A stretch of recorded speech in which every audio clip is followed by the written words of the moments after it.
नमस्कार मित्रांनो, Yashodeep अकॅडमीच्या official YouTube channel आपल्या सर्वांचं स्वागत आहे. आपण दैनंदिन चालू घडामोडी या ठिकाणी बघतो आहोत आणि आजच्या 7 तारखेच्या ज्या घडामोडी आहेत त्या आपण या ठिकाणी पाहणार आहोत. तर संपूर्ण परीक्षांसाठी उपयुक्त राहतील अशा काही चालू घडामोडी या ठिकाणी आपण बघत असतो. चला तर मग सुरुवात करूया आपण आपल्या आजच्या चालू घडामोडीला. प्रश्नांच्या स्वरूपामध्ये आपण बघूया की नेमके आपल्या आजच्या काय काय घडामोडी आहेत. फार महत्त्वपूर्ण घडामोडी आपल्या परीक्षेच्या दृष्टिकोनातून आज आपल्याला दिसून येतील. AFC U23 एशियन चषक स्पर्धा 2024 संदर्भात पुढील पैकी योग्य विधान शोधा. आपल्याला योग्य विधान या ठिकाणी विचारलेलं आहे. आशियाई चषक स्पर्धेबद्दल ही अंडर-20 साठी आहे. अंडर-20 साठी असलेली ही आशियाई चषक स्पर्धा आहे की याच्या माध्यमातून ऑलिम्पिक साठी यांना प्रवेश मिळत असतो. तर यासाठीच हे महत्त्वपूर्ण असं चषक आहे. याचे विजेते जे आहे ते जपान या ठिकाणी याचा विजेता ठरलेला आहे. हे ऑप्शन आपलं या ठिकाणी अगदी बरोबर आहे. त्यानंतर आहे ब ऑप्शन मध्ये की सर्वाधिक आयोजन जे आहे या स्पर्धेचं आयोजन दोहा या ठिकाणी करण्यात आलं होतं. दोहा म्हणजे कतार या ठिकाणी करण्यात आलेलं होतं. दोहा या ठिकाणी कतारच्या दोहा या ठिकाणी याचं आयोजन करण्यात आलेलं होतं. आणि म्हणजे याचा अर्थ दोन्ही ऑप्शन्स आपले योग्य आहेत. बघूया आपण याच्या संदर्भात की ही जी आवृत्ती आहे 6वी आवृत्ती आहे तिची सुरुवातच 2012 ला करण्यात आलेली होती. 2012 साली सुरुवात झाली होती आणि पहिली मॅच झाली होती 2013 साली. आणि याचा या पहिल्या मॅचचे जे विजेते आहेत 2013च्या याचे विजेते आहेत इराक हा देश याचा विजेता ठरलेला होता पहिल्या चषकाचा. आणि या चषकाचा 6व्या आवृत्तीचा जो विजेता ठरलेला या ठिकाणी जपान ठरलेला आहे. आणि उपविजेता याचा उझबेकिस्तान. कतार या ठिकाणी कालावधी आहे याचा 15 एप्रिल ते 3 मे च्या दरम्यान ही स्पर्धा आयोजित करण्यात आलेली होती. आणि अशा रीतीने या स्पर्धेचं आयोजन कतार या ठिकाणी दोहा या शहरामध्ये करण्यात आलेलं होतं. त्यानंतर आहे उझबेकिस्तान उपविजेता याचा. आणि पदक विजेते जे आहे पदक विजेत्यांची नाव आहे त्याच्यामध्ये सुवर्ण पदक जे मिळालं ते जपानला, कारण की तो मुख्य विजेता आहे. उपविजेता जो आहे उझबेकिस्तान, या उझबेकिस्तानला रौप्य पदक आणि कांस्य पदक मिळालेला आहे इराकला. कांस्य पदक या इराक या देशाला या ठिकाणी मिळालेला आहे. हाच तो इराक आहे की जो 2013 सालच्या पहिल्या या अंडर-20 चषकासाठी विजेता ठरलेला होता. तर तो या वर्षी कांस्य पदकावरती त्याला समाधान मानावं लागलं. आणि त्यानंतर पुरस्कार जे आहेत याच्यामध्ये विविध असे पुरस्कार देण्यात आलेले होते. फेअर प्ले पुरस्कार जो आहे तो हा जलोलुद्दीन हा उझबेकिस्तानचा आहे, याला मिळालेला आहे फेअर प्ले पुरस्कार. सर्वोत्कृष्ट गोलरक्षक जे आहे तर नेमतो उझबेकिस्तानचा आहे, त्याला सुद्धा मिळालेला आहे सर्वोत्कृष्ट गोलरक्षक म्हणून. त्यानंतर सर्वाधिक गोल करणारा जो आहे तर इराकचा जो प्लेयर आहे अली जसीम याला हा सर्वोत्कृष्ट गोल करणारा एक पुरस्कार याला मिळालेला आहे. सर्वात मौल्यवान जे आहे खेळाडूचा जो मुकुट आहे त्याला पण सर्वात मौल्यवान म्हणून खेळाडू, तर तो सर्वात मौल्यवान खेळाडू आहे तो फुजिता जो हा जपानच्या संघाचा तो कर्णधार होता. फुजिता अंडर-20 म्हणजे 23 वर्षाच्या आतील लोकांची स्पर्धा होती. तर या स्पर्धेमध्ये विजेता असे ठरलेला जपान. 2024 चा जो काही पॅरिस उन्हाळी जो ऑलिम्पिक स्पर्धा आहे त्याच्यासाठी आता हे 3 संघ या ठिकाणी पात्र ठरलेले आहेत. ऑलिम्पिक स्पर्धेसाठी हे 3 संघ याच्यामध्ये पात्र ठरलेले आहेत असं आपल्याला यावरून लक्षात येतं. म्हणजे पॅरिसमध्ये होणार आहे 2024 ची उन्हाळी ऑलिम्पिक स्पर्धा. तर जपान, उझबेकिस्तान आणि इराक हे देश याच्यामध्ये पात्र ठरले आहेत. याची सुरुवात आपण बघतो की 2012 साली करण्यात आलेली होती. तर अशा प्रकारचा हा एक चषक आहे, तो आपण लक्षात ठेवला पाहिजे. त्यानंतर बघूया आपला पुढचा प्रश्न. पुढील पैकी AWD 200B हे काय आहे? महत्वाचं आहे, संरक्षणाशी संबंधित आहे. ऑप्शन्स आपल्याकडे बरेच आहेत: क्षेपणास्त्र, मानवरहित बॉम्ब, रोबोट आणि आजार.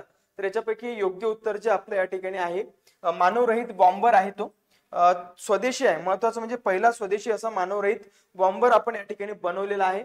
तर या ठिकाणी आपल्याला दिसेल याचं जे चित्र आहे या ठिकाणी आपण पाहू शकतो. हा मानवरहित बॉम्बर बनवलेला आहे आपण. तर याचं अनावरण जे आहे तर फ्लाइंग वेज डिफेन्स तर्फे करण्यात आलेला बेंगळुरूची कंपनी आहे ती बेंगळुरूला. तर स्वदेशी आहे तो सर्वात महत्वाचा पहिला स्वदेशी बॉम्बर, याचं अनावरण आपण केलेलं आहे. तर हे बेंगळुरू या ठिकाणी आहे. किंमत त्याची 25 कोटी, अगदी स्वस्त म्हणजे त्या संरक्षणाच्या दृष्टिकोनातून तो स्वस्तच आहे. 25 कोटी रुपये याची किंमत आहे. आणि बॉम्बर आहे तो एकदम म्हणजे ऑटोमॅटिक, मानवाची त्याला गरज नाही. तर इतका जबरदस्त असा हा बॉम्ब आपण बनवलेला आहे संरक्षणासाठी. तुम्हाला माहिती आहे संरक्षण खर्चामध्ये संरक्षण खर्च यामध्ये भारताचं स्थान 4था आहे. यामध्ये संरक्षण खर्चामध्ये नुकत्याच माहितीच्या नुसार आपल्याला माहिती आहे. तर याची पेलोडची जी क्षमता आहे तर ती 100 किलोग्रॅम आहे. याच्यामध्ये पेलोड म्हणजे जे काही बॉम्ब असतात तर ते 100 किलो एवढी क्षमताचे बॉम्ब ते घेऊन जाऊ शकतो किंवा लागू शकतो. कमाल वेग त्याचा बघा 200 KTS ते 370 पर किलोमीटर इतका आर म्हणजे इतका त्याचा 370 किलोमीटर एवढा तो एका तासामध्ये जाऊ शकतो. एवढा त्याचा क्षमता आहे किंवा त्याची स्पीड आहे हे आपल्याला लक्षात येतं. त्यानंतरचा प्रश्न बघूया. त्यानंतरचा प्रश्न आहे की 6व्या आंतरराष्ट्रीय वृत्तपत्र डिझाईन स्पर्धेचे विजेते खालीलपैकी कोणते वृत्तपत्र आहे. एक याच्यामध्ये डिझाईन स्पर्धा आयोजित करण्यात आलेली होती. ती वृत्तपत्रांचीच स्पर्धा होती. त्या वृत्तपत्राच्या स्पर्धेमध्ये अशा प्रकारचा 6वा असा हा एक स्पर्धा आहे. आंतरराष्ट्रीय स्पर्धा आहे वृत्तपत्र स्पर्धा. याच्यामध्ये विविध आंतरराष्ट्रीय वृत्तपत्रांनी सहभाग घेतलेला होता आणि त्याच्यामध्ये आपल्या भारतातल्या वृत्तपत्राचा याच्यामध्ये क्रमांक आलेला आहे, पहिला क्रमांक. तर ही 6वी आंतरराष्ट्रीय वृत्तपत्र स्पर्धा आहे आणि विजेता जो ठरलेला याच्यामध्ये द हिंदू वृत्तपत्र. या द हिंदू वृत्तपत्राने नीरज चोप्राचे एक चित्र यामध्ये डिझाईन केलेलं होतं. त्यामध्ये आपल्याला पाहता येईल नीरज चोप्राचे एक डिझाईन केलेलं चित्र द हिंदू वृत्तपत्राने. आपल्या सगळ्यांना माहिती आहे प्रसिद्ध वृत्तपत्र, इंग्रजी वृत्तपत्र ते आहे. तर हा जो काय आपल्याला थोडं क्लिअर कमी दिसत असेल तर हा एक नीरज चोप्रा या ठिकाणी दिसतोय. त्याचा जो काही भाला फेकतो तो तर त्याच्या मागे काहीतरी सायन्स असतं, म्हणजे एक फिजिक्स असतं. फिजिक्सचा तो रूल वापरून अशा रीतीने भालाफेक करत असतो हे आपल्या सगळ्यांना माहिती आहे. तर त्याला त्याच याच्यासाठी एक डिझाईन केलेलं होतं. एक त्यांनी द हिंदूनी एक वृत्तपत्रामध्ये आपल्याला दाखवलं होतं डिझायनिंग की अशा रीतीने तो भाला फेकतो आहे. तर याच्या मागे ते सांगतात की the science behind Neeraj skill. नीरजच्या कौशल्यामागे सायन्सचा सहभाग आहे असं ते म्हणतात की सायन्स शिवाय या गोष्टी होऊ शकत नाही. की बरंच तो जे करतो ते बरंच कौशल्य त्याच्यामध्ये ते आहे, त्याच्या मागे सायन्स आहे, विज्ञान आहे. तर विजेता याच्यामध्ये ठरलेला आहे द हिंदू वृत्तपत्र, इंग्रजी वृत्तपत्र आहे ते. तर हे याच्यामध्ये आपल्याला लक्षात असायला पाहिजे. डिझायनिंग मध्ये पहिला क्रमांक आलेला आहे वृत्तपत्राचा द हिंदूच्या. त्यानंतर बघूया प्रश्न कोविड-19च्या फ्लड या प्रकरणातील व्हायरसचा प्रसार खालीलपैकी कोणत्या देशामध्ये वाढलेला आहे. आता व्हायरस आपल्या सगळ्यामध्ये कोविडने काय अवस्था करून ठेवली होती, आता अजून सुद्धा याचं सगळं गेलेलं नाही. नुकताच आपल्याला युकेच्याच कंपनीने एक सांगितलेलं आहे की त्यांचं जे औषध आहे कोविशिल्ड, तर हे कोविशिल्ड ॲस्ट्रोझेनेका जी काही कंपनी होती युके मधली त्या कंपनीने सांगितलं की याच्यापासून एक TTS नावाचा आजार होऊ शकतो, अशा प्रकारे त्यांनी सांगितलं. तर तशाच प्रकारे पुन्हा आता या युके मध्येच अशा प्रकारे हा जो काही फ्लड नावाचा प्रकार आहे कोरोना व्हायरसचा हा त्या ठिकाणी येतो आहे आणि त्यांनी खूप मोठा प्रसार याचा झालेला आहे नुकताच. तर याचा धोका खूप वाढलेला आहे सध्या फ्लड. म्हणून विचारलं की फ्लड खालीलपैकी काय आहे किंवा फ्लड हा कोणत्या देशाशी संबंधित आहे किंवा फ्लड हा जो कोविडचा एक प्रकार आहे हा कोणत्या देशाशी संबंधित आहे, तर तो युके, युनायटेड किंगडम या देशामध्ये तो येतोय. आणि इथलीच ती कंपनी होती ॲस्ट्रोझेनेका. ॲस्ट्रोझेनेका इलाच आपल्या भारतामध्ये आपण कोविशिल्ड म्हणतो असतो. कोविशिल्ड असं नाव होते याला इला भारतामध्ये. या कोविशिल्डचं जे उत्पादन आहे तर ते सिरम इन्स्टिट्यूट करत होती. सिरम इन्स्टिट्यूट हिची करत होती आणि सिरम इन्स्टिट्यूट आपल्याला माहिती आहे आदर पुनावाला यांच्या मालकीची ही सिरम इन्स्टिट्यूट होती. तर अशा रीतीने ही युके मध्ये सध्या चर्चेत आहे हा फ्लड नावाचा एक कोरोना व्हायरस किंवा कोविडचा एक प्रकार. तर तो आपण लक्षात ठेवला पाहिजे. फ्लड सध्या फार चर्चेत आहे. तर या गोष्टीमुळे कोविडला थोडं आपण बघून ठेवलं पाहिजे. कोविडच्या संदर्भात माहिती, कोविड पहिला लॉकडाऊन केव्हा झाला वगैरे काय, हे सगळं बऱ्याचदा प्रश्न याच्यावरती आपल्याला कारण की इतका मोठा तो एक घटना आपल्या जगासंदर्भात घडलेली होती, त्याच्यामुळे आपण याच्याबद्दल एक डिटेल माहिती ठेवायला पाहिजे. काही वॅक्सिन्स आहेत त्या वॅक्सिन्स संदर्भात सुद्धा माहिती ठेवायला पाहिजे. आपण बघूया युके मध्ये कोविड-19च्या फ्लड या प्रकाराचा प्रसार कसा वाढलाय.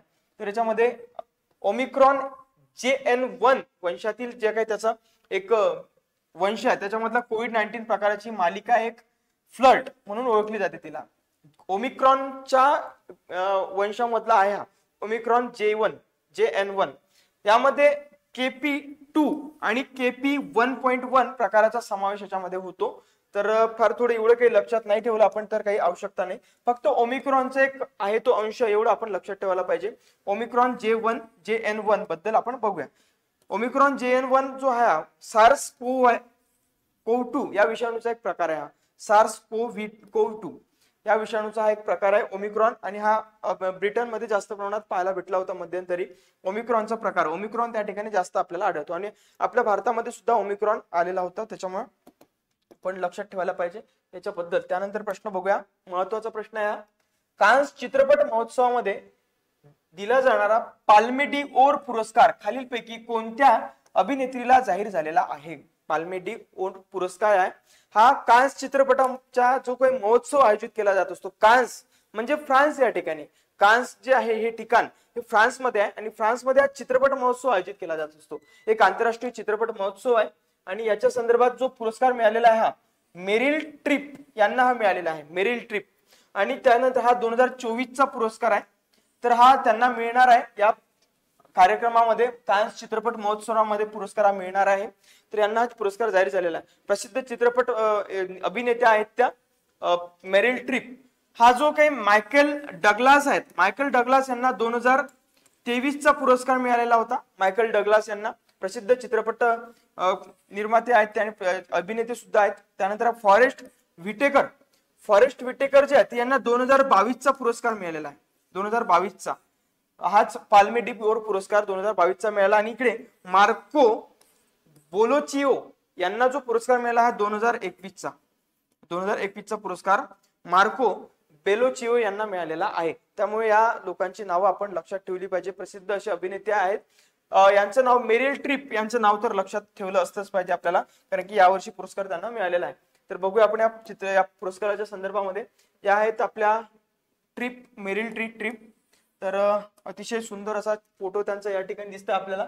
तर 77वा हा कान्स चित्रपट महोत्सव आयोजित केला जाणार आहे. उद्घाटन समारंभाच्या वेळेस त्यांना पुरस्कार दिला जाणार आहे हा. तर याचं आयोजन होणार आहे 14 मे ते 25 मे 2024 दरम्यान आयोजन होईल. 14 मे ते 25 मेच्या दरम्यान. तर 14 मेला याचं उद्घाटन होईल त्या दिवशीच त्यांना हा पुरस्कार दिला जाईल. तर हॉलिवूड अभिनेत्या आहेत त्या Meryl Streep Palme d'Or पुरस्कार. त्यानंतर याच्याबद्दल आहे मेरिल ट्रिप यांना 1989 मध्ये कान्स महोत्सवामध्ये सर्वोत्कृष्ट अभिनेत्रीचा पुरस्कार सुद्धा मिळालेला आहे 1989 मध्ये. त्या अशा प्रसिद्ध चित्रपट अभिनेत्या आहेत त्या. पाल्मे डी ओर हा कान्सचा चित्रपट महोत्सव आहे दिला जाणारा एक सर्वोच्च पुरस्कार आहे. पुरस्काराची सुरुवात जी आहे तर 1955 मध्ये करण्यात आलेली होती आणि कान्स जे महोत्सव आहे कान्स चित्रपट महोत्सव हा आयोजित केला जातो 1946 पासून याची सुरुवात आहे. 1946 पासून हा पुरस्कार आयोजित केला जातो आणि अशा रीतीने हा जो काही पाल्मे डी ओर पुरस्कार आहे याची सुरुवात 1955 मध्ये झालेली आहे. त्याच्यामुळं याचं स्थळ जे आहे कान्स या ठिकाणी असतं आयोजित केलं जात असतं आणि फ्रान्समध्ये आहे ते फ्रान्स या देशामध्ये. तर अशा काही आजच्या आपल्या घडामोडी आहेत तर आपण सगळ्यांनी बघितल्या आहेत.